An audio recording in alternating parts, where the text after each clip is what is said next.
Assalamualaikum warahmatullahi wabarakatuh. Alhamdulillahirabbil alamin.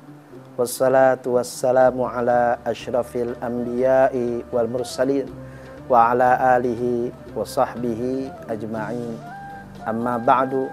Rabbi shrah li sadri wa yassir li amri wahlul 'uqdatam min lisani yafqahu qawli.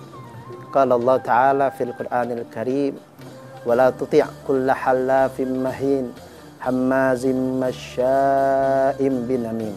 Wa qala fi ayatin ukhra wa aslihu data bainikum. Wa qala Nabi sallallahu alaihi wasallam, innama bu'ithtu li utammima makarimal akhlaq. Sadaqallahul azim wa sadaqa rasulun nabiyul habibul karim wa nahnu ala dhalika minasyahidina wasyakirin. Walhamdulillahi rabbil alamin. Saudaraku, Assalamualaikum Nusantara. Selamat berbahagia kembali lagi dalam program yang mulia ini. Mudah-mudahan saya dan pemirsa yang ada di rumah mendapatkan rahmat dan maghfirah dari Allah Subhanahu wa taala. Alhamdulillah, bersyukur kepada Allah Subhanahu wa taala. Di hari ini Allah Ta'ala masih memberikan nafas Islami, nafas yang berlafalkan La ilaha illallah Muhammadun Rasulullah sallallahu alaihi wasallam. Ikhwani, assalamualaikum Nusantara. Saudaraku yang mulia, di mana Anda berada, Allah Subhanahu wa Ta'ala jadikan manusia sebagai makhluk yang termulia. Allah Ta'ala jadikan satu dakwah yang harus dimiliki oleh umat Nabi Muhammad sallallahu alaihi wasallam, yaitu watawassaw bil haqqi watawassaw bis sabri. Dalam surat Al-Asr disebutkan Allah Ta'ala meminta kepada kita, pesan ilahi dari Allah Subhanahu wa taala agar kita saling berwasiat dalam hal-hal kebenaran. Ketika ada kebenaran kita katakan benar. Ketika itu batil, maka kita akan katakan batil. Inilah pesan yang diinginkan oleh Allah Subhanahu wa taala. Dan Allah Ta'ala juga berpesan agar kita saling berwasiat akan kesabaran, karena dunia ini tidak bisa dilangkahi dengan satu kemudahan, terkhusus kepada seorang mukmin.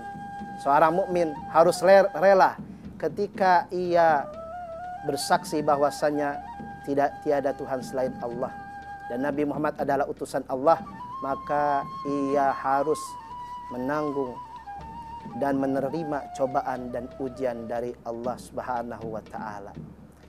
Tetapi ujian yang diberikan kepada seorang mukmin bukanlah satu keterpurukan, tetapi satu kemajuan bagi kehidupannya agar menjadi orang yang sabar, orang yang mulia di sisi Allah Subhanahu wa taala. Manusia dengan kelompoknya akan terlihat kekuatannya, kelihatan keindahannya manakala persatuan umat Islam itu terwujud. Terlebih Rasulullah sallallahu alaihi wasallam telah memberitahukan kepada kita bahwasanya al-muslimu lil muslim kal bunyan yashuddu ba'duhu ba'dhan. Kata Nabi sallallahu alaihi wasallam, muslim kepada muslim lainnya ibaratkan bagaikan satu bangunan yang satu sama lain saling menguatkan.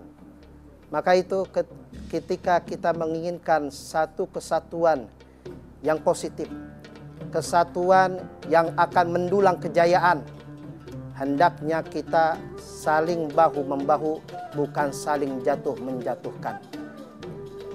Ikhwani, saudaraku, Assalamualaikum Nusantara yang dirahmati Allah Subhanahu wa taala. Seseorang yang berhati bersih, ia menginginkan kesatuan umat Islam sebagaimana Rasulullah sallallahu alaihi wasallam idam-idamkan. Sebagaimana Allah Ta'ala menginginkan persatuan umat Islam tanpa ada rasa saling jatuh-menjatuhkan. Tetapi tidak semua yang menginginkan persatuan itu terwujud. Syaitan dan bala tentaranya menginginkan persatuan itu pecah, menginginkan stabilitas itu terganggu. Dari itu setan mengeluarkan jurus yang ampuh, yaitu berupa tahrish atau provokasi di antara sesama manusia.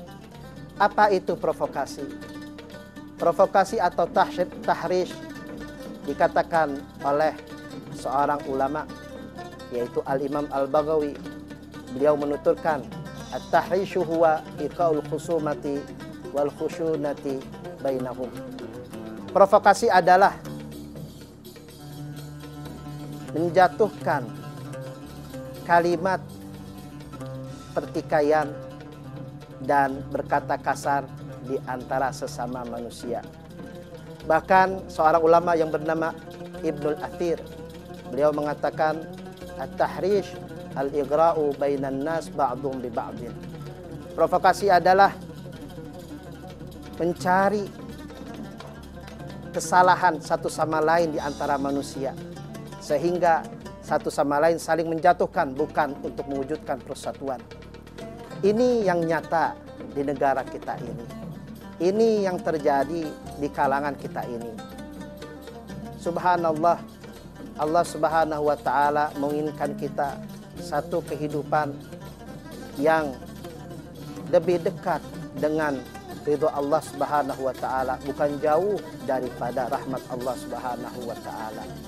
Maka itu para ulama mengatakan at-tahrishu minan namimah. Provokasi termasuk daripada kategori namimah, adu domba. Al-Imam Ibn Katsir dalam tafsirnya, beliau mengatakan namimah terbagi menjadi dua. Terkadang namimah tersebut berbentuk at-tahrish, yaitu provokasi yang mencerai-beraikan hati seluruh kaum muslimin, dan disepakatkan oleh para ulama itu termasuk hal yang haram.